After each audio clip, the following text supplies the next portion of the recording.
They originally were looking at putting ceramic tile into the sales room area. My wife was in San Diego at the airport there and saw a floor there, but it was terrazzo, and we found out it was anywhere from $25 to $40 a square foot, but it was cost prohibitive.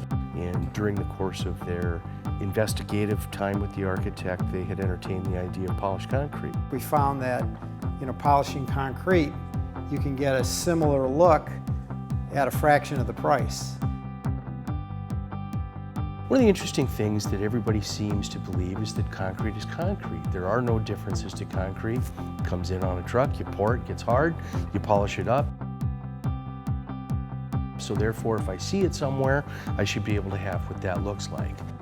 I didn't realize that concrete had so many different options in regards to its mix, in regards to fly ash, or lack of, or taking it completely out. Well, we were in a situation here where the concrete that was starting to be poured was actually a fairly more of a structural type of nature, and it was really designed to have ceramic tile put on top of that. The first pour, when we did a sample, it wasn't exactly the kind of look we wanted in this for this dealership. We did a couple of variations in terms of what the mix design was by increasing the amount of larger aggregates as well as the cement, getting rid of some of the fly ash, so that we could create some of the marbleized, the cream polish that we have here. We're actually taking the cream surface of the concrete that's hard troweled, well burnished, creating character and figuring within the concrete. It sort of looks like leather or marble, and they thought that that would be the most desirable finish for them to go with the showroom. And it looks like marble. And just the reflection, it's just going to be tremendous once we have those cars in the showroom. So you can see here where we've taken the care to really create an optimal mix design using a straight 6-bag mix, keeping water cement ratios in an optimal range. Care was taken to finish the concrete properly, get us to where we are well burnished, just hard trowel but not burnt. We were able to actually come here and start with a 200 zenith pad. We typically in the industry don't get to start polishing floors at 200.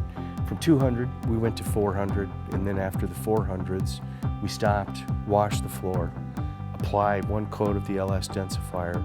We then did a double pass or cross-cut the floor with 800s to really refine that surface after densification.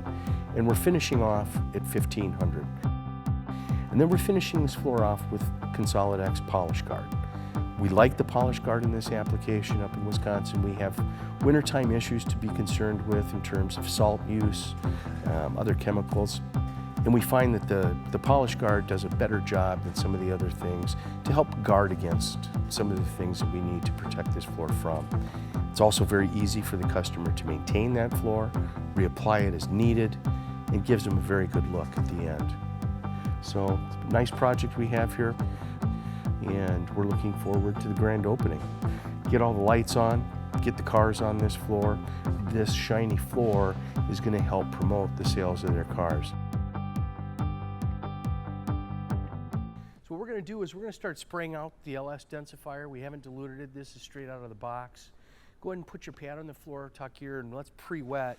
And I'm going to spray down, and Sean is going to spread this stuff evenly and allow it to dry. Dry time can be anywhere between 30 to 60 minutes.